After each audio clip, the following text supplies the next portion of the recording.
Shout out to all the people with a felony. I'm a new felon, and this is blows my mind. I don't understand. The man said, put your CNC machining experience on your resume. I did that. I got 4.5, 5 years of CNC experience. I was a lead. I could do simple setups.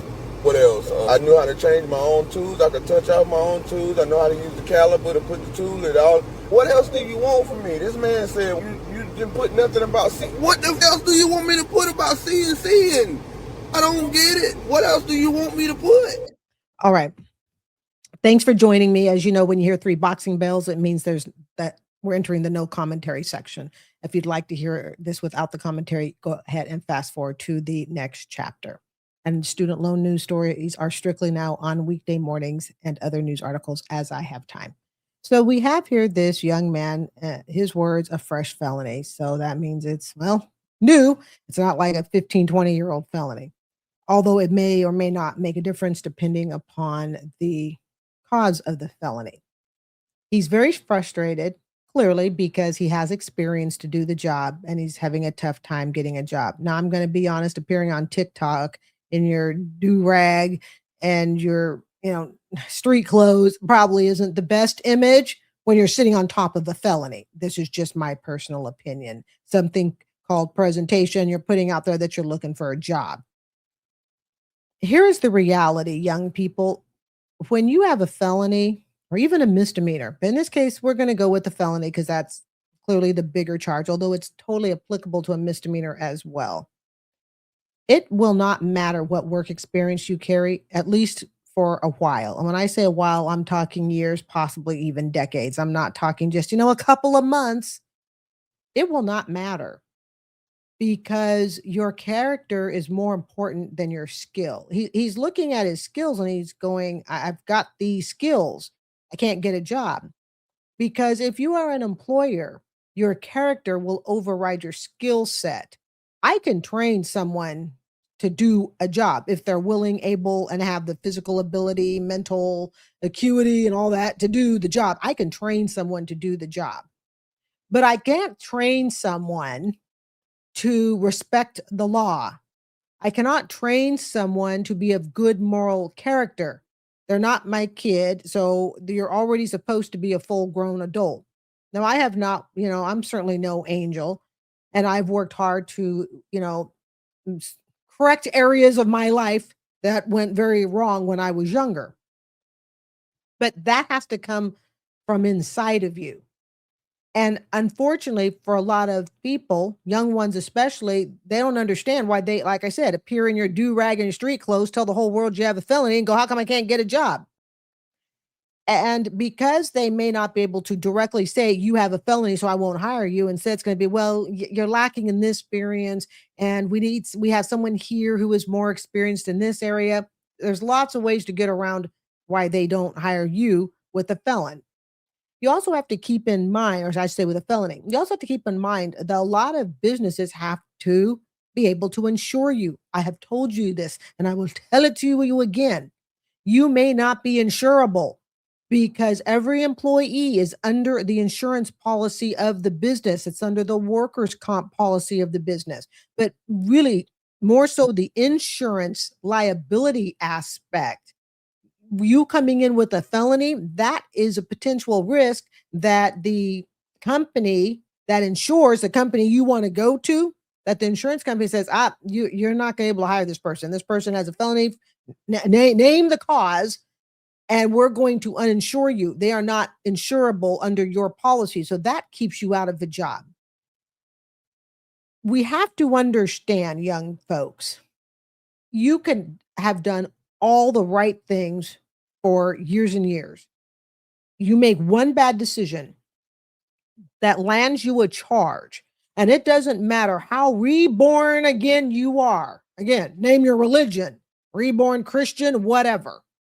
It's not going to matter how reborn you are. It's not going to matter how much skill you have in a certain industry. All they're going to look at for a lot of employers, they want someone with a clean record. And why wouldn't they? You're an employer. You got two choices. I can hire this guy in his street clothes and his do-rag saying, hey, I got a fresh felony. Not exactly a great image. Sorry, but it's not. Or I can hire someone who looks professional. Even applying for a blue collar job, they're going to put on some Dockers, a casual, you got to apply for the role you want. But even if it's a lower level role, you still want to look like you can dress for church somewhat appropriately and you can dress for an interview somewhat appropriately. This is not a good look. And he's going to continue to have a tough time finding a job because, like he said, he's got a fresh felony and he's got a severe lack of appearance and how he presents himself. This isn't good. This is, I mean, if he walks in interviews looking like this, yeah, I can kind of see why they are not hiring him. Do-rags, job interviews, and felonies, the three don't go real well together. And so when you do have a charge, you have to work extra hard to look presentable, to speak better, more clearly. See? This is why you don't want to catch charges. Cousins, I done got a new job, right? God is good. Hallelujah, right?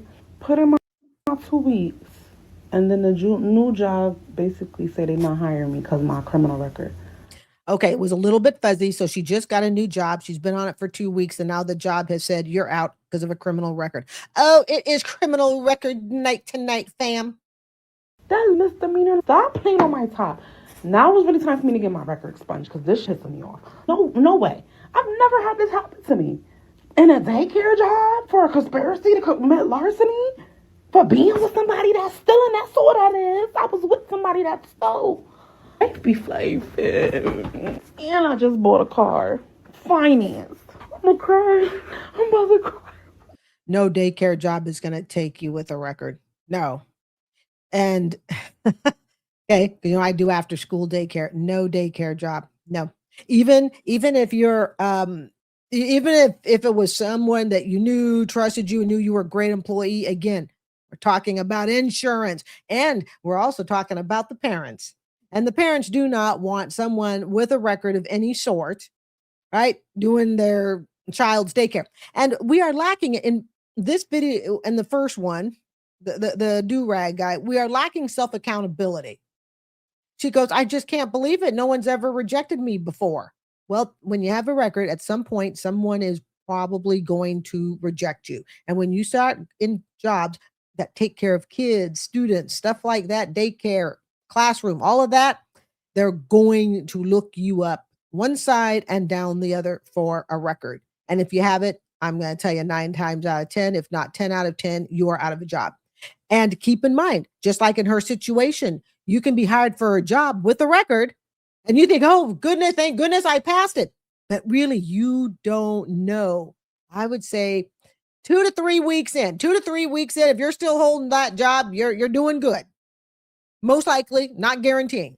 But 2 to 3 weeks in, by then, HR has cleared everything. And that's in the jobs that I've had. It's in jobs that I know other people have had. So you can be offered the job. And what does she do? She goes out and she buys a car. Now, she had been really smart. She would have known that she had a record. And she may have even known, well, clearly she knows she has a record, but she probably knew that they were still doing a background search. And if she knew that they were still doing a background search, then she really had no business buying a car because the job is not yet secure. And she financed a car too. Guys, let me tell you something. Felonies, financing cars, trying to get a job in daycare, those don't go well together either. So I haven't had a job in almost a year. It's actually been about 7 months. Congratulations. Not had a job. I recently just got a job, but I had to quit because I had vacations plans and these was not trying to accommodate my vacation. Through the orientation, she asked us, she said, look, if you need time off, let me know now. So I said, yes, I need some time off. I have some vacations planned. So she put me to her office and I'm like, yeah, when can I put in my time off? I told her, I said, I need a week off in August. I need a week off September. I also need 4th of July and the day after 4th of July. Actually, that whole week of 4th of July, I need that off. Then I'm gonna go to Miami in June. So I need all these days off. So she said, okay, just write on the sheet. I wrote all these days off on my sheet. She looked at that and laughed. I asked her, I said, what month is funny? Do you think October is a funny type of month or something? Because what the f is so funny? So she said, oh yeah, we can't give you all these days off. So why the f did you ask me if I needed the time off? What the f are we talking about? So I asked her, I said, yeah, unfortunately, I got all this stuff booked, so I'm going. You know what I'm saying? I feel like PTO means prepare the others because I promise you, I'm going. She already booked. What the fuck, me to refund it? She was like, okay, I have to get with the manager or whatever. I said, okay, so where's the manager? Oh, she's across the hall, but that's all I need to know. I don't give a. So what did I do? I went into the manager and I told her the same. She laughed again. I said, okay, so what month is funny? Because she thought October was funny, and you must think August is funny. Because why do you hosts keep laughing? She said, unfortunately, we can't give you all these days off. She said you might just have to pick one. I said, I pick all of them, so I'm gonna have to go. So I quit. You got me fucked. This is my life. What the fuck? I sit there not going on my vacation for you.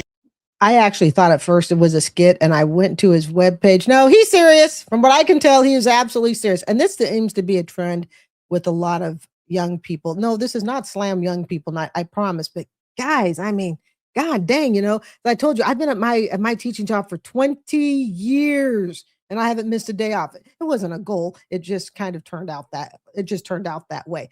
But even if I wanted PTO, I did like his thing when he said prepare the others. I like that a lot. But even if I were taking time off, I've always been respectful of, the other teachers that I work with. I'm respectful if it's testing time. In other words, is my being gone this time period going to inconvenience other people? And while I could easily go, hey, you know what? I got the PTO time and I just up and go. It's just a courtesy thing. I like to think about other people. I mean, clearly, if I'm going on a cruise and it's leaving on that day, I'm going, or an airplane trip or something, I'm going to go, but I'm going to make sure that the people around me, are as little inconvenienced as possible. But this is me there 20 years. And it's amazing how many young people do not seem well prepped to join the workforce.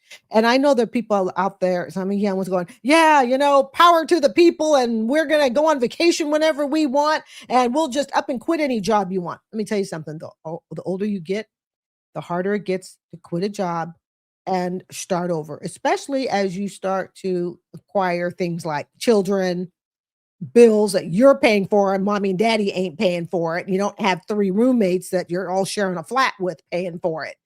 In other words, as you get older, all these start and quit and I'm out of here jobs, it can lead you to poverty. Yeah. If you look at some of the videos that we've looked at from, let's say, people in my age bracket, okay, I'll be 59 in July. Thank you for the early birthday wishes, by the way, for those who have been doing that. I told you I'm accepting early birthday wishes, and I really appreciate it. But of course, you do not have to. But for those who feel inspired right away, WRITE. So, but if you really get down to it, a lot of the young people today, I don't think are psychologically, emotionally, tactically prepared for the workforce. And I think part of it is we are the age of Amazon, and anything we want, anything we get, especially if their parents got them everything they wanted, there's nothing, there's no goal to work towards. I was 13 years old working in the bean field when I lived in Eugene. Okay, 13. My mother expected us working. Now, she didn't slave us away every summer. We did it for 1 year. She goes, you guys want to do it again next year and keep all your clothes? She allowed us to keep everything we made. And we were like, yes, we'll do it again next year, because we knew we got to keep our stuff. So we were rewarded that way. And then I think the 3rd year, one of my sisters did. And I was like, okay, 2 years in the bean field and I was good. But a lot of these kids have never had these types of experiences. So if you've never had the experience of having to work for someone, to accept correction on the job, to accept orders, instructions, deadlines, and you think the whole world revolves around your Zen schedule, then when you go to work and you say, hey, I want 10 vacation days, and the boss says, sorry, you can get 1. Hey, wait till some of these folks, some of these Gen Zers go to a job and realize they have no vacation. Yeah.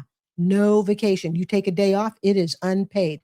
This is the reality. And I think jobs are even harder to get if you're just coming and going, and you wind up with a rap sheet of this employee stays and quits all the time. And we've seen that. And I'm 22 years old and I'm in my 10th job. There's a problem there. And that's a problem with the applicant, not with the employer. Hey y'all, so I have an announcement to make about my job. They want to keep telling me I have meetings and stuff. So the supervisor had came to pick me up because I was having car problems. Boom. I asked them, how am I getting home?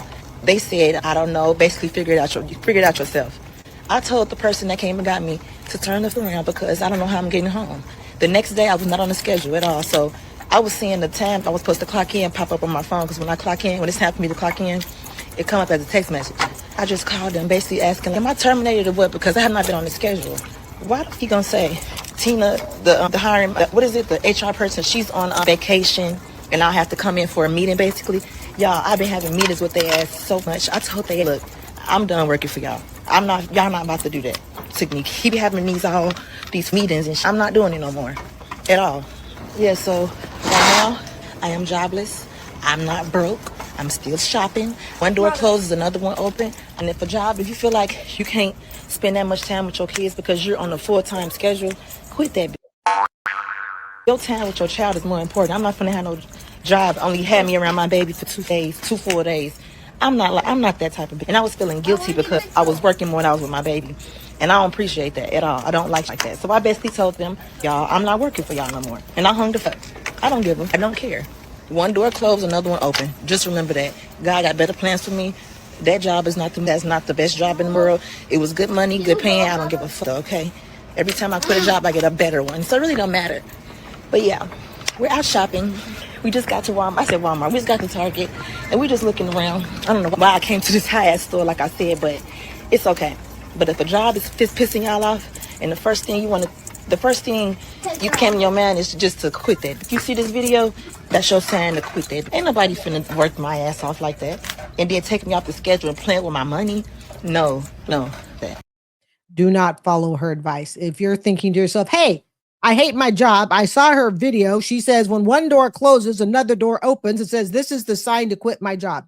Always remember, they will never tell you the follow-up, which is most of the time they wind up broke. And I'm also willing to bet these are low income jobs. See, low income, low wage jobs are a dime a dozen. This is why I know that's what she's working, because they're the jobs that have a lot of turnover.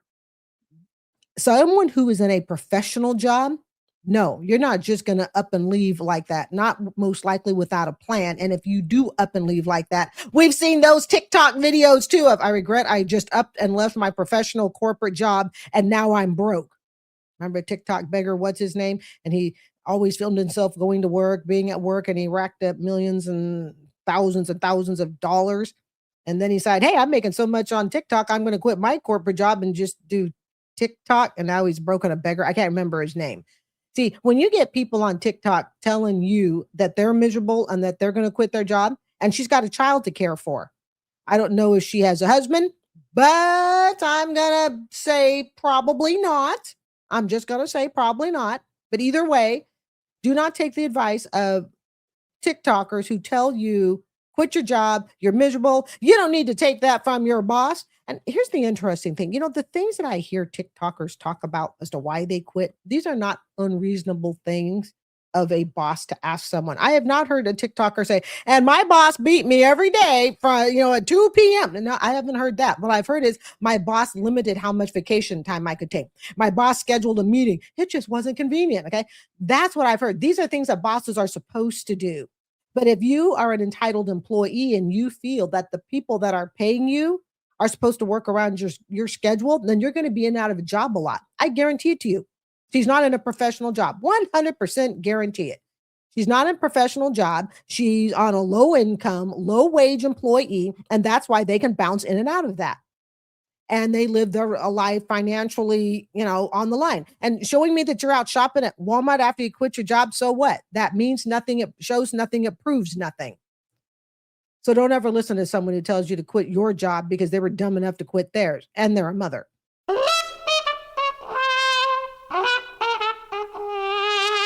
I just want to die. I just started this job and I don't want to be here. And I'm so tired and I'm not making no money. I came in yesterday, right? Walk with me. Came in yesterday, 2. I got cut at 6 and only made 50. Mind you, I had more than 10 tables and only made $50 because the checks don't even go up more than $40. So if you do your math, 20% is only like $7. And then it's all old people, so they under tip and it's all cash.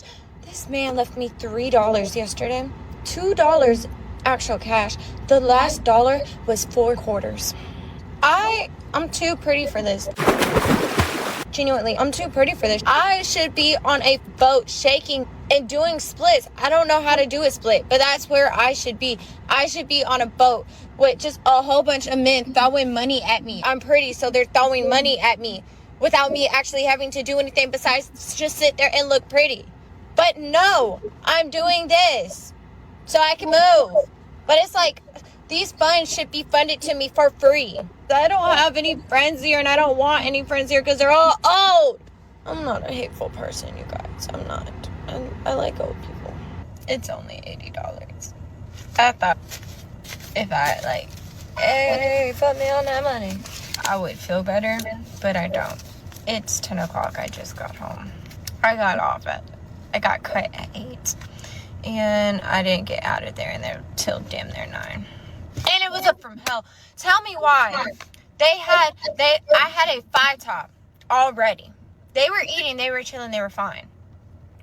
Then I had a 4-top right next to the 5-top. Also eating, also chilling, they're fine. Then they sent me another 4-top, and then immediately after they sat the 4-top, and I'm trying to cash out my other table, they sent me that 4-top and then immediately sent me a 5-top at the exact same time. And then as soon as I get their drinks, they sent me another 2-top and another 4-top. And I'm looking around, I'm real confused because I'm not the only server on. Because last time I checked, even though y'all just cut 2 people, there's still 3 other on with me. And I'm looking at their sections, and they all got about 1-2 tables in there, and I got 5. Mind you, not everybody food coming out at the same time, but now everybody got problems. And then I got there at 4. So I only made $81 in a 4-hour shift. Where's all my stuff? Fuck. I'm irritated. I'm so irritated. And I think what was the icing on the cake is my entire shift. I swear to God, I'm irritated as fuck. And I gotta go in tomorrow. I don't want to go in tomorrow. And I dropped it. I sure did. It's a 3 to 7. I dropped it. And somebody better pick that up because I don't want to work at all. I'd rather pick up at my other job than work this job. That is 100% being so honest with you guys. I just don't. I don't want to. I feel like there's no point not making the money. I'm doing 10 times as much work for less pay. Mind you, I had 3 tables at my other job, made $75. I only made $80 today and had more than 10 tables. Make that make sense. Irritated as fuck. And I knew it was gonna be so. When I first came in today, I first came in, I clocked in, and this girl, one of my coworkers, she asked me if I could help her run her food and follow her. I said yeah. I took the tray out to follow her. The blueberry syrup just fell all down my pants. That was a sign. I should have went home right then and there. I should have went home. This is the first recording of the day, and I'm tired already. Sweet Jesus.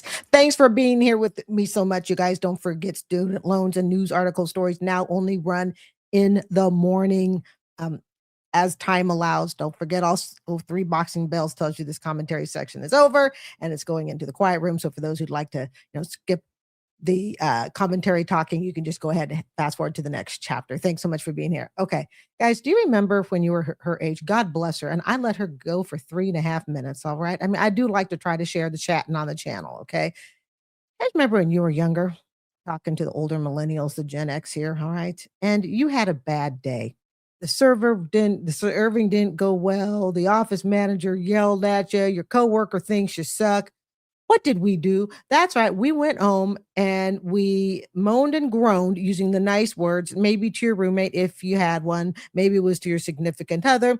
Perhaps if you were still living at home, you complained to your parents. Now we take all the day stresses and we spill it out all on social media to show that we do not handle stress well. So when we go and interview at a job and they say, so how do you deal with difficult customers? You see, in the olden days, if you were asked that question, how do you deal with difficult customers? You'd say something like, well, now I always try to see things from the customer's point of view, and I reflect on, perhaps my responsibility towards the customer being upset. And even though, it was technically an error in their order and I don't cook, I do represent the restaurant. And so even when someone else in the restaurant makes a mistake, we all kind of own it together. See, that's how we do it. Now, if they ask you the question, so how do you handle stress with customers? I go straight to TikTok And I spell out all the beans about what happened from the time I walked in to the time I left. I let the entire social media world know exactly what went wrong and why it wasn't my fault and why I should be paid more. You see, that's the way you qualify today. So she's sitting there having a crash out. And ladies and men, you young men too, sitting there at night, flashing out your cash of all that tip money you made filled with $1 bills. Not a good idea. I do not recommend doing that. Okay. Do what every other servant does, tuck it down your bra or stick it in the back of your pant pocket or something. But sitting there flashing your cash on social media and you got your location turned on your cell phone, probably not a wise idea. So God bless her. She had her crash out. I'll tell you the worst waitressing story I ever had. I worked in Eugene. It was a restaurant. I won't say what it is. It's long gone. Okay. And rightfully so. When I say long gone, I'm talking like decades gone, but I'm not going to say because Eugene is a small town. But it was a restaurant and I made a billing mistake and I did not know it. But at least from what I was told, years later, it was a billing mistake in the sense that it was the old fashioned. I know young people aren't going to know what I'm talking about, but you took someone's credit card and you ran it across a machine. Okay. Just a little handheld machine and imprinted the credit card. Well, the imprint didn't go well. So the owner charged me. That was one I would have liked to have had a TikTok rant on. And the other TikTok rant I'd have liked to have done when I was working at this hamburger joint in Eugene off of Hilliard. The other TikTok rant I would have done is when a family came in and I'm talking, there was probably nothing less than 10 people. I think it was a couple of families. They were all doing this big old, let's get together for lunch and all that. And I worked my high knee off and the guy left me $1. Now, even back then we knew $1 sucked and he was so happy and he rolled it all up into a tiny little bill. You know what? When they can't just slap the bills right on the table or put it inside the, the bill fold that comes with the credit card, nice and flat, when they have to roll the bill up to hand it to you, right there, ladies and gentlemen, you have been screwed a tip. I went out to dinner the other night. I tipped 20%. If the service is good, I tip 20%. Sometimes I tip 15 if the budget is really tight, but I try to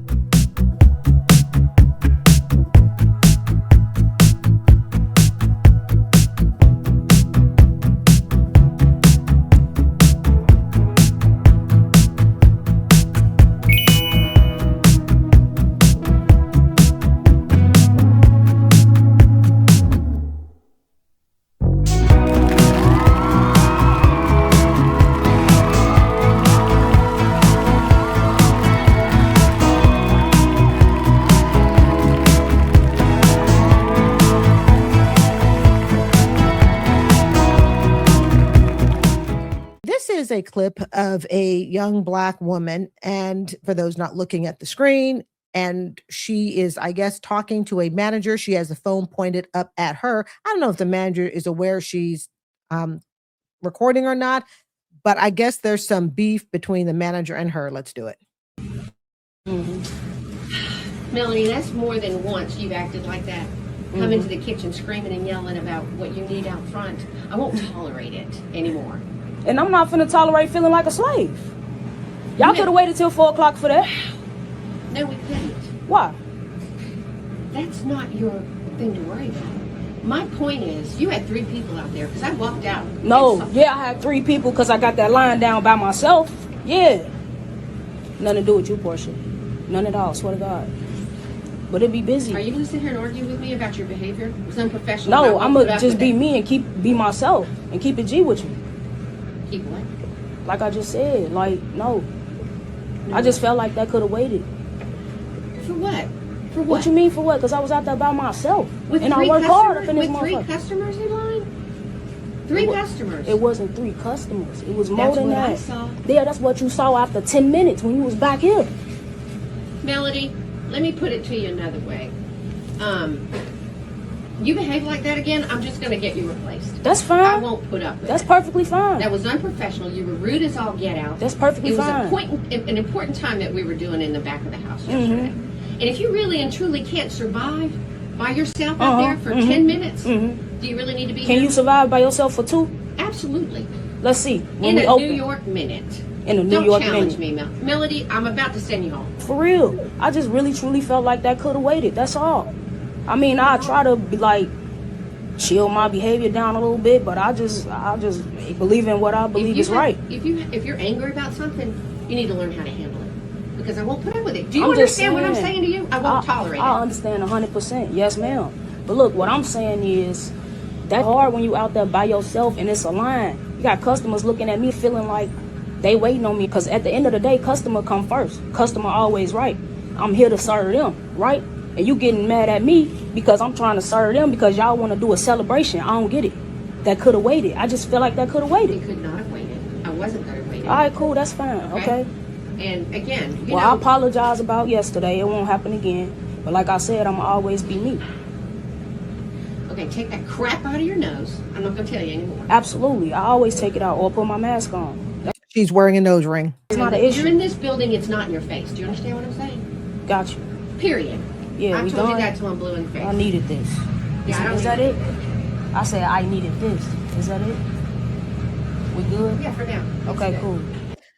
I don't know if I don't want to sound like I'm the old fogey here, but let me sound like it. I think in many ways, social media has emboldened young people to behave in a manner that would never be accepted, allowed in past generations. And I know young people may go, yay, high five and all that. But here's the problem. A lot of young people, this is why I kind of see it's becoming a split group. You have the young people, and I'm thinking in terms of Gen Z now, okay? Gen Z and very young millennials close to the Gen Z age. You have basically, the way I see it, is two groups. You got the one group that is learning social manners, how to take direction, how to respond appropriately to supervision, instruction. And then you got the second group that films everything on. Oh, and that first group doesn't film everything. Okay. They know how to conduct themselves professionally. The second group is the group that is her, that says, you know what? I'm going to challenge everything you say. I'm going to ask you questions back as you ask me questions. I'm going to film it. I'm going to stick it on TikTok. I'm hoping to get the likes, the shares, and all of that, and maybe make a little chump change off of it. But what her group, the group that we just saw here, this lady performing, I won't say performing, but work with me here. She's partly got her phone up because her loyalty isn't to the job, it's to her social media followers. And how do we know that? Because she's recording the conversation. If I am at a workplace and I have my phone turned on, which for the record, I do not record at school. There we go. But if I were, my loyalty is to what's going on social media. It's not to the workplace. It's why I don't, stream and drive. I used to do that a little bit and then I stopped it totally because really, my loyalty is to the road, not to is my phone up and all that. Don't come after me. I did it a few times in the past, not a lot. And then I just decided it's just not worth it. But the idea that a boss says to you, and it doesn't matter how fancy or unfancy the job is, she seems to be in a fast food job. She basically crashed out because things weren't going right. And there were 3 people in line. She was rude to them. Okay. But if a boss comes and says to me, hey, Carrie, I really need you to fix this or that, my response is no problem. I recognize there's a problem. Let me see what I can do. If I have to ask questions, maybe there's something I need to ask my boss about what to do, how to do it better. Okay. Yada, yada. But am I going to sit there and go, oh yeah, well, have you tried doing that? Have you worked to try and doing that? Oh yeah, I bet you couldn't last 2 minutes. See, this is not professional and it's not what gets you ahead. And when you stick it on social media, it definitely doesn't make future employers think kindly towards you. Now, someone out there is going to go, well, I've stuck all my crap out on social media and nothing's ever happened. My question is, I would challenge that you have a job that's much beyond minimum wage entry level. Because when you get higher up and you get into the professional end and stuff, this isn't the stuff that you want out there, especially if you're hoping to keep your job and you haven't left a paper trail of yas or other type ills on TikTok. So she's in there challenging her boss instead of being reflective, listening to her boss, apologizing for her behavior, taking accountability for her behavior and saying, hey, you know what? I'll make sure it doesn't happen again. This would have been a very different conversation with somebody my age, and it would have mattered what age my boss is. I always say, it's not what age your boss is. It's how much your boss knows and how good of a leader they are. That's what matters. It's like with me as a teacher, it's not whether I'm older or younger, it's how good of a teacher am I? Can I lead a classroom? So her going in there and just basically trying to tit chat shame her boss, to me, is really unprofessional. And I know there are going to be young people out there go, well, she should be heard and the boss should be put in her place. It's going to be really hard to rise up if you can't take instruction from authority, especially when it's instruction that is in line with how that organization operates. If you don't like the way the organization operates, then perhaps that is the wrong organization for you. I would turn off the freaking cell phone, not record the conversation, and politely bow out. So instead, she's put this whole conversation here on social media. Hey, look who's up next, guys. Chip. I'm coming to the point where I'm starting to understand these haters or awareness groups, whatever they want to call themselves. See, even though I don't ask for it, people keep sending me screenshots of things that they see, or they try to send me the videos or whatever, but a lot of them are blocked so I can't see them. But I do have some people that go over and tell me what they're saying, what they're doing. I don't care. I really don't. Because I know what they're doing. They don't care about me. They don't care about my family.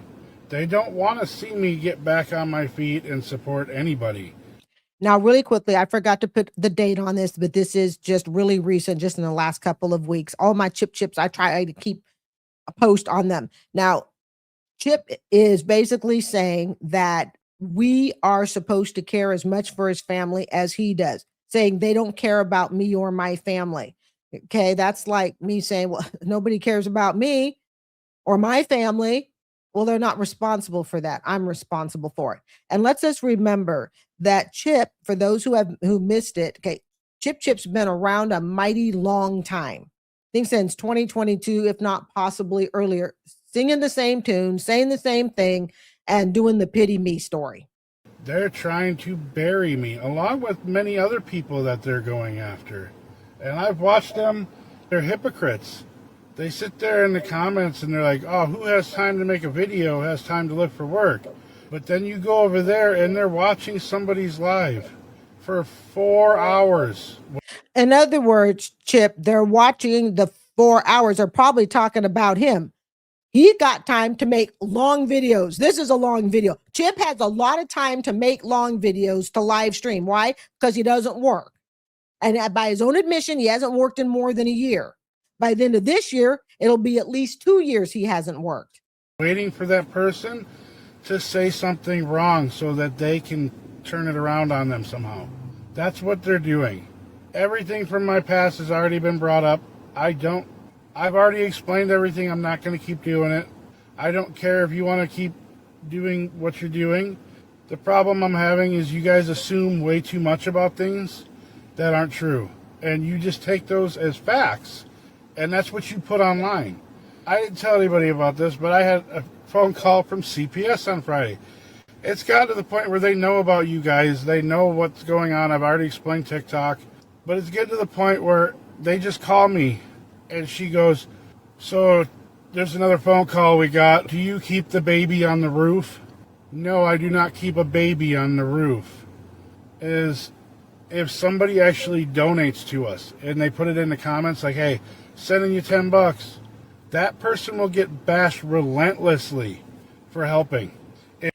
I don't believe that CPS called with that question. If you listen to Chip, throw in the comments if you think CPS really called and asked if he keeps a baby on the roof. I'll tell you why I don't think CPS calls. According to Chip, the police are always checking on him every 2 hours. CPS has time to call and have long discussions about TikTok. All these people are tracing him down, are tracking him down, finding out his location. Really, all these people are after you. And yet you still think it wise to go on to social media. I think these are a lot of made up events that Chip talks about. Remember when he talked, fam, about the police officer came along and, quote, threw him a blanket? Right. That doesn't make sense. The storytelling that he doesn't line up. I believe that he's a lazy bum. I got that part. I believe that he spends all day, feeling sorry for himself. He's proven that. He has shown us that. But all this, oh, the police come by and check on me all the time. CPS called me in. No. There are cases that are 10 times worse than what Chip has, and CPS rarely, if ever, calls. That's why we wind up hearing about it, unfortunately, in the news. If you try to go over and defend any one of us, like me, for instance, if you try to go over there and go, oh, Chip's a good guy, I don't know what you're talking about, you get blocked and your comments get deleted. I had a friend that was telling me that they kept going over and just trying to get information. Is that your imaginary friendship that lives in your head on weekends? And the information they would give, he'd be like, how do you know that? And they're like, because we do. He's so fat and stupid. And that's not even what I asked you. And then he gets blocked. You cannot defend anybody. You're not allowed to have an opinion with these people. Like I said, they're not trying to help anybody. They're trying to get it for their own gain. They saw that I had 70,000 followers and me asking for help for the length of time that I did. Everybody that knows me knows I'm extremely grateful for all the help. And I have made so many friends on here, and I'm still friends with them. And they will tell you straight to your face like it is that I am not a bad dude. None of the stuff that they're portraying me as is real. I owe back child support. That is not why I'm trying to not work. I'm not trying to work. I'm looking for work. Chip, you've been looking for work for the last 3 years.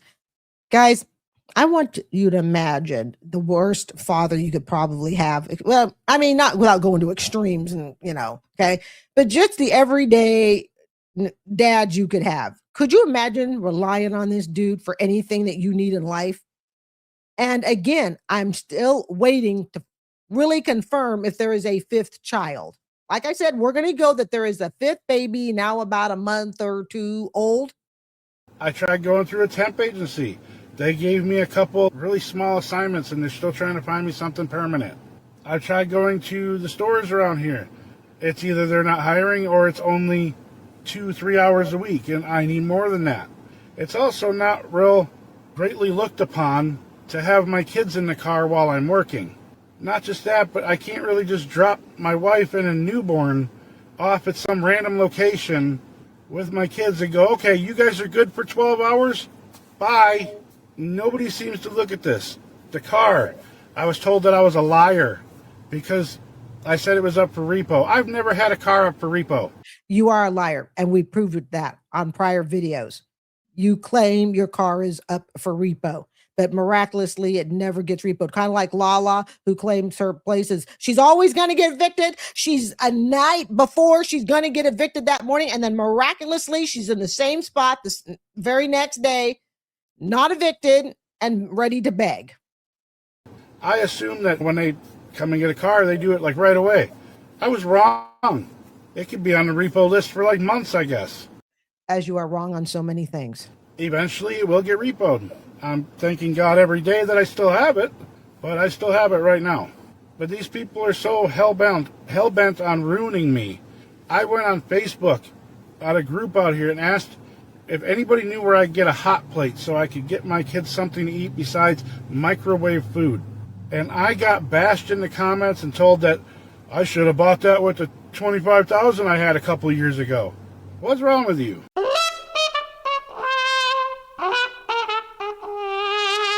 I never knew peace. So I say, God, as long as you help me be so content and in love with you and my life and my process, and that's all I need. Because even as a kid, my parents, they try to give me all these things, right? My parents weren't rich, but they always try to give me material things. And ever since I was a little girl, I would always tell my parents, I don't want that. I want you. I don't want the things that you're giving me. I just want you to hug me. I want you to tell me that you love me. My parents never really did that. Even as an adult, that's all I've told my parents.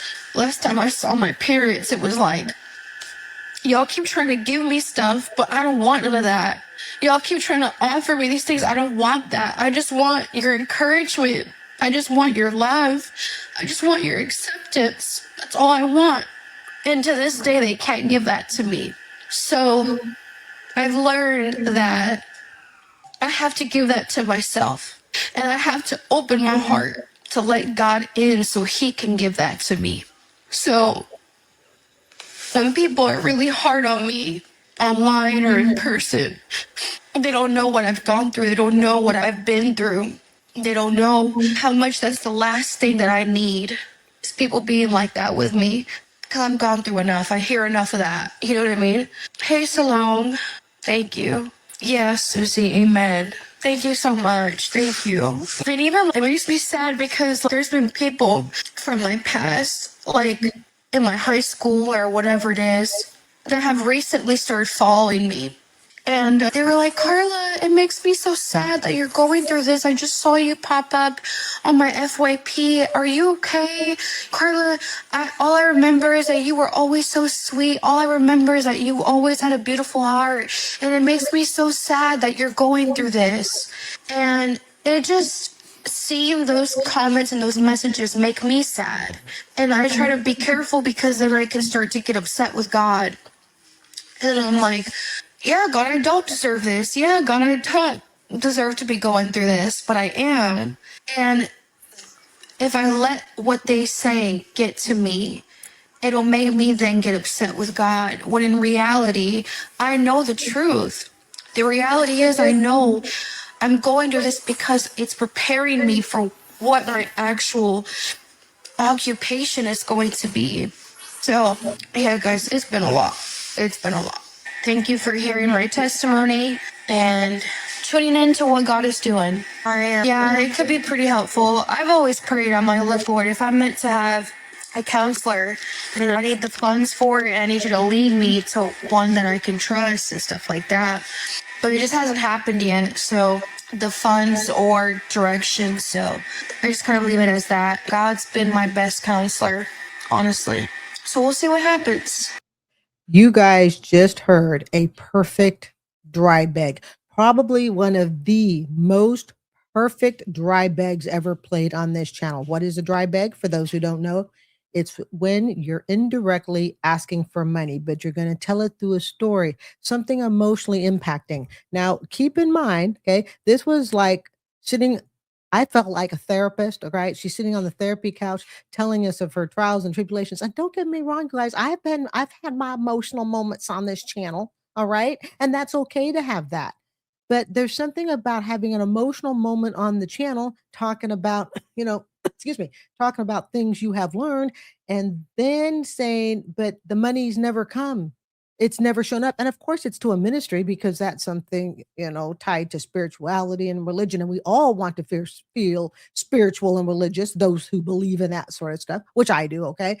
But you can't just say, hey, I'm a TikTok beggar and I've really done nothing with my life. I've been blaming my parents for everything that was ever wrong. Be it that, there are some sucky parents out there. Okay. I'm going to be honest. Trust me. I know. All right. So I'm just going to hold on to that, and I'm going to come on to TikTok, and I'm going to beg. I'm tell you a sad story that finally, people have always misunderstood me. Now some people are starting to understand me, and I really believe in God, and I'm entering the church, and I would like you to now give to my ministry. See, it's a dry bag. Never said give me money. Never said that, not directly. It's give to the ministry. Don't fall for this sort of stuff. Do not fall for it. Don't forget, folks, 3 boxing bells tell you the commentary section is over and the no talking quiet room section is coming up. And what's the other thing? Oh, student loan and news stories are now all in the mornings, weekdays, as time is available. Thank you so much for being here with me. So anyways, this chickie here is crying, using TikTok as a therapist couch, but really what she wants is money. And I'm sorry, a ministry, I assume, short of you and a couple of friends gathering in your mother's basement, or the father, or what is, or your father's garage with 10 plastic chairs around you, it's going to cost a whole lot of money. And I'm sorry, but she just doesn't yet have the presentation, in my opinion, that tells me that any money donations would be going to the ministry. I just don't feel that in my soul. So I would not encourage you to donate to anyone who says they are starting a ministry. And I have known people personally who have claimed that they were starting a ministry. Really, they aren't. Like I said, your mother's basement, 10 chairs, but it sounds good on a bag. It sounds a whole lot better to say, I've had a tough life and now I'm starting my ministry, but I haven't been able to get funding for it. Wink, wink. Next video. As always, if you could donate towards my mission, my ministry, shelter, food in any way, or donate towards the next pint of ice cream, I really appreciate it. Mr. Gathright. All right. We're going to do this very diligently because I really don't want the video demonetized, but this is the Sean Gathright, Julio Fulio unaliving. So he is a 20-year-old really fast because I know it's been all over social media, but I can't assume that everybody knows. Okay. That's the teacher in me. All right. So he and 3 other people and 1 woman, so 4 other people, just got charged down the street from where I live here, I believe in Tampa. All right. Because they rented Airbnb here in Tampa. And unalived, this incident actually happened like a year or so ago, but of course it made news now because over the last week or two, about the last 2 or 3 weeks, it's been all over the news here in Tampa and world, or at least United States wise, because Julio Fulio, never heard of the kid, but rapper, yada, yada. So he is getting a life sentence. He and the 3 other guys, they're all young. We're talking 18, 19, 20, right around there.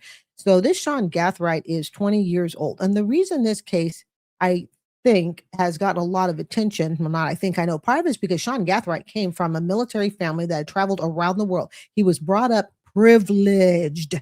Okay. The other 3 thugs that he was with, they were what you might call more of the typical demographics of what we would expect such behavior to come from. So they're not getting nearly the pull, but Sean Gathright is getting a lot because he came from a highly educated upper class or solid middle class family. Like his parents live in a house I will probably never live in. That type of middle class, solid. And he decided to turn towards the thug life, and here he is today. The 1 woman that was charged got 15 years. Don't ask me why, but I don't want to get into the trial itself because there's tons of videos out on that. So here he is. And in case you missed this video, here it is. Age, physical abilities, things like that. Do you think that the prison would benefit from him in a work capacity if he were sentenced to life without parole? Which he was sentenced to life without parole. I say yes, with my experience, not only just in classification, but as former warden and even as a jail administrator. He's someone that's young, he's healthy. In reality, we need that labor, we need that sweat equity, and we will put him out there to work because we do have an aging prison population, jail administration. We have that. So we put these young individuals to work and get some sweat equity out of them since they are young and actually can do that. All right.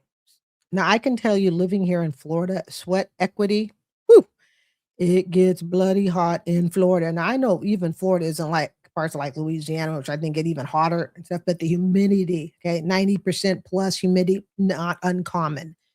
So I thought about it, and I don't want to take this from the stance of, the crime that he and the other people committed, because that's all over the news and it's easy to look up. What I want to look at is why I think, maybe a little bit from a teacher's perspective, I guess. From a teacher's perspective, it is shocking to me how he's only 20 years old. So I have, let's just say 13, 14-year-olds for 8th grade that I teach. To think that 6 years out of jail, 6 years, but it's probably sometimes feel like they're in jail. School is tough, all right? But 6 years out of my classroom, that I could have a student go to jail for the rest of their life. I will take every hardship I've ever had in life, from Vietnam to, my life through my mental illness, the whole 9 yards. I will take that 2, 3, 4 times or infinity before you lock me up at 20 years old for the rest of my life. And let me tell you something. I did a little bit of looking up just what these labor camps are and stuff. And I guess in the United States, what is it? Is it the 13th Amendment? Don't quote me. Well, slavery is actually illegal. It's not illegal under the guise of criminal activity. Now, I'm not going to, I'm no attorney and I'm certainly no constitutionalist. I'm none of that. Okay. So I'm kind of parroting what I've heard.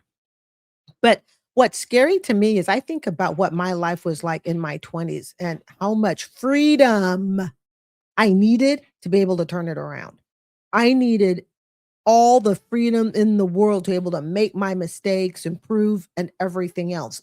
When you go to jail for the rest of your life, you don't get that opportunity. Yeah, okay, so maybe you can get maybe you can get a college diploma in jail, but you're never getting out. This is life without parole. None. And they're going to be sent to go work on outdoor projects for the states, possibly for cities, maybe even for companies. When you're driving along the freeway a lot of times and you'll see a work crew, oftentimes, I say all the time, but it would not surprise me. A lot of times those crews are inmates that are working. And of course, they can, I think only a few states pay them anything, 20, 30 cents an hour. And I believe, don't quote me on it, but I believe in Florida, you don't get paid at all. And some people are claiming, oh, this is slavery. Yes and no. You see, I don't know about you, but I have to work long hours to keep a roof over my head. I work long hours to ensure my retirement, to ensure that I'm not a burden to family members or anyone else. I work long hours. I put in sweat equity.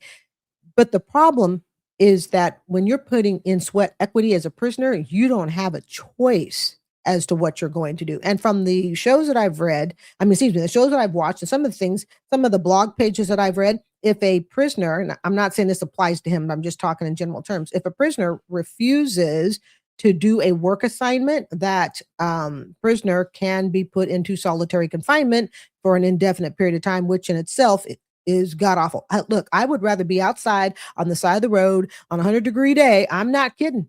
I am not kidding. And working than to be stuck in solitary confinement for days on end. But I know a lot of people go, oh, he's lighter skinned. He came from a good family, yada, yada. And that's why it's shocking people. Remember the movie Titanic? And that movie made I think if I'm correct, it made over $1 billion. Okay, it's a ridiculous amount of money. And one of the things that they were discussing about the movie when Titanic first came out decades ago, okay, Leonardo DiCaprio, Kate Winslet, that version, they said people were seeing that movie over and over again. And one of the things that they were basically concluding is that part of the reason people were watching the movie over and over again for it to make as much money as it did in the short amount of time that it did is that they thought that people were putting themselves in the position of the passengers on the Titanic. How would it feel? What would you do? In other words, it's a safe roller coaster ride to take. Watching a movie. We don't actually want to be on the Titanic, but it's a safe roller coaster ride. And they think people were kind of seeing it over and over again, going, what would I do if it were me? Well, I think part of the fascination with this Sean Gathright kid, because he is the one that's being focused on, because he came from what you would call good family. His sister is beautiful. Like I said, family, military, okay, well-traveled, well-spoken. I'm thinking part of it is that we are looking at him going, geez, what would our life be like if from the age of 20, we were in prison for the rest of our life? Now, we've seen other stories that, clearly say, okay, this person committed a crime and they're going to prison for the rest of life. And 9 out of 10 times, I don't know about you guys, I'm like, good, throw them away, lock them up, throw away the key, whatever. This is after due process. And, I'm hoping everything's been done correctly. Okay. But for some reason, this case with this guy, Sean Gathright, has got a lot of people stopping in their tracks. And I think it's more than just the fact that he came from a good family. I think there are just some stories, some crimes perhaps, that just make people stop and put ourselves in their position. If I were him, and I think about the life experiences I've had, to think that all of those would have been denied, good and bad, so I could sit in jail and go on a work crew, which he's going to probably be doing for decades, like the former administrator there on the right-hand side, sweat equity. But think about it. And you got people who are feeling sorry for him. Oh, man, he shouldn't have to do that. Well, why not? Because I have to pay for my lights, electric, dental care, and everything else. Otherwise, I'm on the street. You probably have to pay the same thing. So it's definitely not a position I would think parents want their kids to be in. And again, it's just a thought as a teacher, 6 years from now, I could have a student, thank God, to my knowledge, has never happened, that could be in jail for the rest of their life. To me, I would rather have the death penalty. I would rather tell you to just go ahead and gently put me to sleep with a shot than have me sit in jail from the age of 20 till I die. That's just me. So he's got a lot of news, and I just kind of wanted to touch up on that a little bit. I don't want to do a whole series or anything on him because there's tons of stories out, but I really, really think that is partly why people are so mesmerized with this story. Because like I said, other crimes have happened. Why don't we all stop and really, really dig into it? Is it really because, a rapper passed away? Yeah. We've seen other rappers, unfortunately, gang fights and turf wars and all of that. but it doesn't make people stop. And I think in this case, much like in the movie The Titanic, people are kind of pausing and going, oh my God, that could be my child. Or worse yet, that could be me. Something to think about. Here, this next one is she's a 29, not 90. She's a 29-year-old mother with 9 kids. And this is her idea of flexing. The work. Come with us to get tonight dinner from Walmart. Let's go! Okay, yeah. Come with us to Walmart to get tonight dinner. Tonight for dinner, we'll be having boiled chicken and rice, green beans, and... We gonna get some for the tour? And I don't know yet. Some kind of bread. Chicken roll. Okay. It's always a happy, nice place. So y'all can get Krispy Kreme glazed donuts, and they have glazed and have chocolate. Now, you know, she's on some sort of food assistance with 9 kids. We gotta get 1 bag of kiwis. That's fun. Cuties? Cuties. So, and then we got creamy chicken. Creamy one. Here we got a small bag of rice. We gonna grab it. We got tiger rolls. We gonna get orange. Tropical punch. Tropical punch. Okay, what we got right? Yeah. Berry punch. Berry punch. Coming our way. Red Takis today. Blue Takis. Yeah, I'm gonna go get the family fun box of chip. I'm not here in any way to talk about her kids. Her kids are her kids. As far as, you know, she wants to put them on camera, whatever, but the diet is absolutely atrocious, which explains a lot for those who can't see. She is very, very morbidly obese. And you see the Takis and the juice drinks. I mean, it was nice to see a bag of oranges and that whole mess and chicken. All right. But this is not a flex. And I think what's sad is that you're going to have young ladies out there that go, hey, you know what? I kid you not, someone's going to be dumb enough. I could have 9 kids and I could make a TikTok account. Want to say something though. These 9 kids, what it costs to actually raise them, she can't afford it. And you know she can't afford it because she's buying all junk food. It's lack of information and lack of knowledge. But dragging your whole family out and showing them off, so to speak, look at all the junk food we're buying, and you know darn well it's going to be on EBT. Now, what's interesting is I don't know if she can still buy this stuff with EBT. Maybe she can, maybe she cannot. But it's just sad because you're looking at it going, this is what you're going to feed your kids. And, you know, and I'm going to be very gentle on the kids. They're not kid size. You can tell it's showing that they have a really bad diet. That's all I'm going to say, because they're the kids and I don't want to pick on them. From the hood, okay? Okay, it says here, I don't understand why I was fired. Okay, it is what it is. I got a lot of education in front of me, but a whole bunch of ghetto and hood behind me. My first job was at Target. Y'all live in Atlanta, I am a cashier. So I'm ringing this person up. We just don't get along for some odd reason. He's buying clothes. So I'm kind of sitting me folding his clothes up, kind of not balling them up. So he says to me, don't ball my clothes up.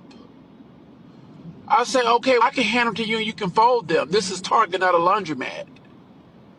And he's, you know what, working at Target, he's like, don't ball my clothes up. I make too much, he said he makes too much money for me to ball up his clothes.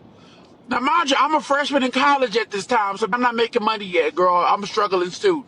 So if you make so much money, then why are you buying clothes at Target?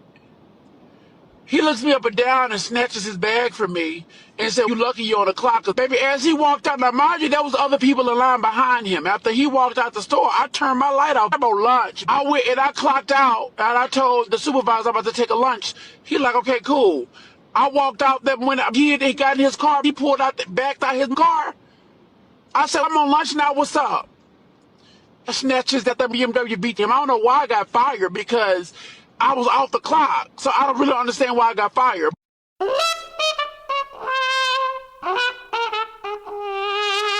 Quit my job because I can't take care of my basic needs and work 40 hours a week at the same time. It's really hard to say this out loud and put it online, but I know that I'm not the only person going through this. I've almost been fired It's not because I'm not smart. I actually tend to overperform in the beginning. It's just that after some time, I inevitably burn out. It's really frustrating because I know that I'm an intelligent person and I've been able to accomplish a lot of really amazing things in my life, but I still can't manage to take care of myself. And it's not just a matter of not trying hard enough or not being disciplined. If I could take care of my basic needs and work full time, I would have done that by now and then some. It's a form of self-sabotage to honestly be putting so much energy into these executive functioning skills at work and not have anything left to give myself. It's like I would deadass wake up at 5 a.m., pace back and forth, start working at 7, finish work at 6, eat, sleep for dinner, and then crawl in bed at 8 o'clock. And it's like a part of me does feel insane by quitting at the verge of a recession. But it's like if I actually want to build a future for myself and get there in one piece, taking care of myself has to become my full-time job. I was not born to raise shareholder value. I'm actually meant to live a life, and I need to learn how to be a person in order to do that. Okay, we got that. All right. I didn't even know where to begin with this. So let's start from the beginning. Okay. Don't forget, when you hear 3 boxing bells, it means my commentary section is over and you're entering the no commentary zone. I don't know how old she is. I'm going to say she's definitely out of her 20s. I'd put her solidly in her mid to possibly late 30s. I could be wrong. And actually her age is irrelevant. But she says she needs to take care of her basic needs, and being a 40-hour-a-week employee is stressing her out so bad she won't shower. Yet her hair appears to be professionally done. Her makeup is on point. I think she has on a pearl necklace. So what I'd like to know is how much of what she said is actually crap, and how much because she's just trying to find an excuse not to work because she wasn't raised with shareholder value, meaning she wasn't born to actually work for other people.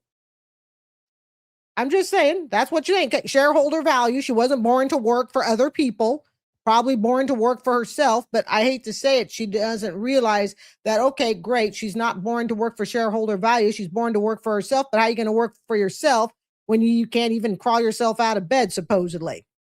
She almost sounds like a school teacher. Why? Because she says she gets up at 5 a.m. Oh, well, I'm a teacher. I get up at 5 a.m. I hit the gym. She says she's at work by 7 a.m. Lots of teachers are even at work at 7 a.m. I'm not at work at 7 a.m., but I am hitting the gym, keeping myself healthy. She says she gets off work at 6 o'clock p.m. Guess what? About the time I get off work, too. I got off a little bit earlier than that. About that time, too. She says she eats dinner, goes to bed at 8. Guess what I do? I eat a small dinner. Usually I'm eating right here at the computer deck, and then I go to bed about 9. So without sounding insensitive, sorry, not sorry, her day is similar to just about probably more than half of the population. And in fact, if you go into the really impoverished countries, her day is way better than people living in third world countries that are impoverished, where their kids walk to school for 2 hours just to try to get a basic education. See, here's the thing. I have a hard time with people coming on. And like I said, her hair professionally done. Her necklace is on. She looks well groomed. She got some artwork in the back. Just admit that you really just don't like getting up and toiling and working hard. And it's not even about her being, she says, I don't want to be a shareholder. It's not about that. It's about you respecting yourself enough that you're going to make sure you do not become a burden to your family, your friends, members of society. And I'm sorry, I don't buy the bull crap if I don't shower for 3 weeks. Nah, I don't buy it. I really, really don't. Perhaps there are some mental health issues that you need to address. I can respect that. Lots of people have mental health issues. As you know, I've struggled with that in the past. But I don't understand how going on TikTok telling the whole world you stink, although I don't think that's really the case, but that, quote, I've been fired from almost every job I have, but, quote, I'm smart. No, you're not smart. Smart people don't get fired from every job they have. Smart people understand that we work not always because we want to, but we have a desire to have a roof over our head, something to drive, perhaps something to eat. And again, we don't want to be a burden to our family and friends, especially your family, because there will come a point when your family gets tired of your ass not working, sitting making TikTok videos going, well, I'm just not here for shareholder value. Let's see, what else did she write down? She says that she works 40 hours a week, that this is not going to allow her to take care of herself. How does working 40 hours a week not allow you to take care of yourself? Like I said, I'm at the gym. Okay. In the morning. During the school year, I'm usually at the gym 5 days a week, sometimes 4 when it's really, really, teachers, we get tired. And I'm sure in other professions you get tired. Sometimes you drop the gym to 4, but I try to shoot 5. And during summer break, I'm at the gym 6 days a week. Got to give the body a day off. So sitting there and saying that you can't make it and you're in bed at 8 o'clock, well, you're getting into bed a whole lot earlier than people in other professions that I know of. So if you're able to crawl your butt into bed at 8 p.m., count yourself blessed. Throw in the comments. Do you agree with her? Do you agree that somebody working 40 hours a week does allow them to take care of themselves? And I didn't hear her mention anything about, and I got 5 kids and 2 baby daddies. I mean, that's kind of nice that we don't hear that. But throw in the comments. Do you think that's a good excuse? You weren't born to work for shareholder value, and now because you need time to yourself, you just can't hold a job. So my question to her is, who's going to take care of you? Who's going to support you? See, she doesn't address that. Just something to realize. You're going to do what? Okay, this woman goes viral for crashing out of McDonald's. Because I have a good day. Because I said it's drive-through, let's go. Yes, and we're short-staffed. You can't see in here, so have a good day. Oh, so you say you refuse my order because I said it's drive-through? Yes, ma'am. And baby, you're going to go all on the ground, baby. I'm going to put you all on the ground. And I'm going to call corporate, baby. Thank You ain't going to have no job when I get done with you. Baby, you need to move quickly and drive through. Who refused me service? I did. You refused me service for what?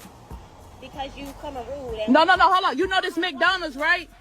And if I tell you, if I say at the window, y'all need to come on moving quick. No, I ain't treat you bad. I said you didn't like what I said. You didn't like. I recorded you, so you know I got everything on record. I got everything on record. You said. Okay. It don't matter. It don't matter. Y'all need to get some more people. You can't refuse me service because I said y'all need to move quick. You won't be a manager. I am so fatigued. I am so fatigued. So this woman records, and she was hoping she would get all the support from social media. From what I can tell, it was not for her. The support was for the employees. Somebody coming up, snapping their fingers, saying, you need to move quick. If I were the TikTokers, the one that recorded this, the one that's fatiguing all of us, if I were her boss, I'd fire her. Because I don't want somebody who comes across like that. And even though it wasn't on company time, it tells us how you treat people. And to throw on your cell phone, talk to people who are just doing their job, probably understaffed, and snapping your fingers. And the other thing is, it's just dumb to do that when they're working with your food. When you're working with the food, whatever time you take, whatever time you need, no problem. I ordered a cake. It's just one of those little baby, 4-serving round cakes because I was too lazy to make one, even though I'm totally capable of making one. But I went to a little Korean marketplace and ordered me their little Korean cake with fruit in the middle. And the sweet little 10 years old, helping mom and dad out the little cake store, little Asian cake market store. She dropped it. She dropped the $12 cake that I had just paid for, and it went kaput. It was in the container, but upside down. And again, this is a tiny little it was a 9-inch cake. Tiny. Okay. Her mother was just devastated. The girl will look like she was going to cry. I said, no problem. I said, and it was the only cake, because it was later in the day. I said, I'm going to take it. And the mom says, in her best English, we're going to give you a discount. Well, this is a place that I've been to before. I absolutely love it a lot. And so I said to her, no problem. I said, I don't need a discount. I said, I'm just going to pay for the cake. I said, it was an innocent mistake. See, that's how you deal with people. That little girl probably wasn't even getting paid. So somebody coming along, snapping the fingers. And the sad part is, I'm glad it was me that the little girl accidentally dropped the cake for, because you'd get some jerk like this lady, and she'd be sitting there screaming, demanding a discount. Matter of fact, no, she wouldn't demand discount. This woman, and I can't use the B word, this woman would demand the cake was free because it flipped upside down. It messed up the frosting. Even though the cake was totally edible, it was all sealed. It just didn't look as pretty. And I was so grateful that the little girl had me. And I said to the mom, I said, she held it with 2 hands. I said, her little fingers, I said, just couldn't grasp it. See, that's how you deal with service staff. So the manager did the right thing. Throw in the comments, did the manager do the right thing refusing service? I think she did. Get the graduation walk. This Louisiana student turned into a graduation groove. After receiving her high school diploma, Amiria Marquis broke into a joyful dance across the stage. There she goes. Whoa. Wow. She has reason to celebrate. I mean, she's entering college as a junior. Now, I mean, she is dancing into her next chapter. Get it, get it, get it, get it. I love it. You heard it correctly. She's skipping 2 years in college and entering as a junior. A few moments later. The girl who danced at the graduation ceremony has had her diploma revoked by dancing excessively while receiving her degree and attempting to steal the spotlight from the officials and other graduates. She disrupted the solemn atmosphere that the ceremony was meant to have. The university stated that the graduation ceremony is a collective event for all students, not a stage for individual performances. I have a hard time figuring out how it is they can actually deny you a diploma once you've earned it. So I'm not sure about the legalities around that. I'm sure she still gets her diploma because it can be legally shown. She did all the high school credits. Here's the thing. I think the dancing was a bit much. I think it was a little bit too much of an attention getter. Would I deny her a diploma over it? Me, no. I understand it's supposed to be a solemn event and all that. That is true. I would still give her the diploma. And if she's mature, as she's skipping the 2 first years of college and she reflects on it, it was a little bit of an attention getting thing. And I think that part of the issue is that it was riling up the other graduates. So I disagree in the sense of them taking the diploma. I'm sure she got it because she's already completed it. But I do agree the dancing was a bit much of an attention getter, and maybe that would be more appropriate after the ceremony was over and everybody's, with their family and no one particular person is just looking at you. That's just my opinion. Good morning to you. Can you put your appearance on the record, please? Yes, Officer Jackson, badge number 3919 out of the 12th precinct. All right. You got some pants on, officer? Sir, they're in the... This officer appeared in court apparently with just his short shirt and no drawers. No, sir. Officer Jackson, okay, Miss Lee, you just showed me a paper, Miss Outerbridge. Yes, I did. Right. So when I called... No, we can't talk at the same time. And this next woman, same judge, is making a peanut butter sandwich while live streaming with the judge. Well, I apologize for being late. Excuse me. You asked me a question. I'm just trying to answer it.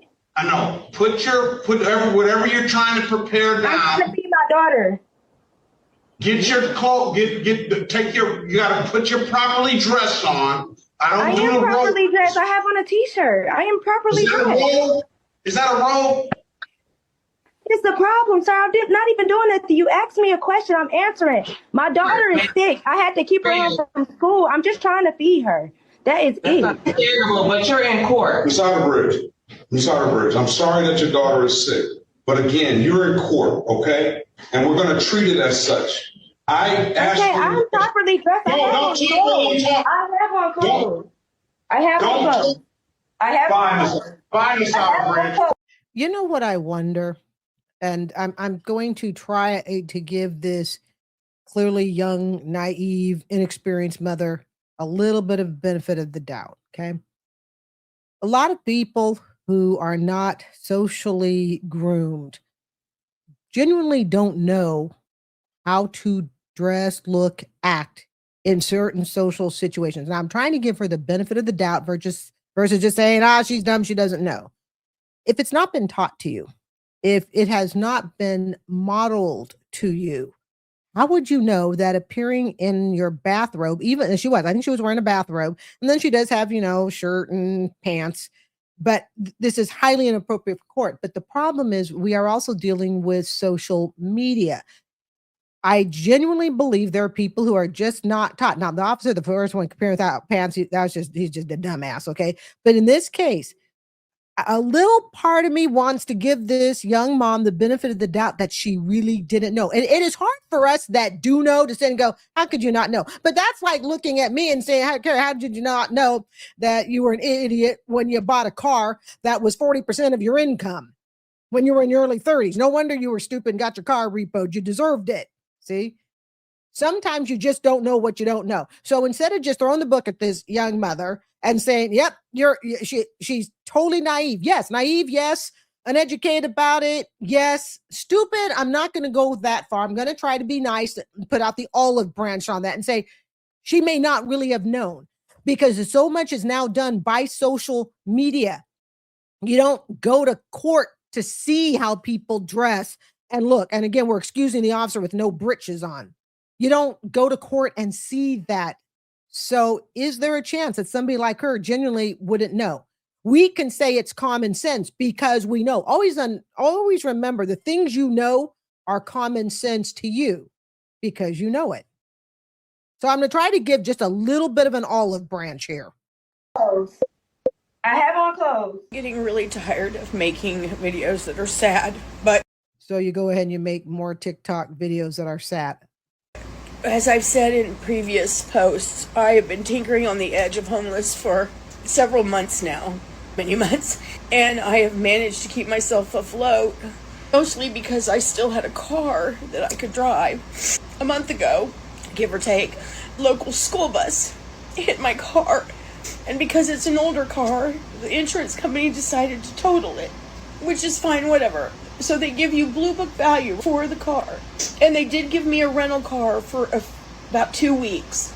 But then they send me a check for $1,600, which won't buy a new car. I can't even find the oldest used car in the world.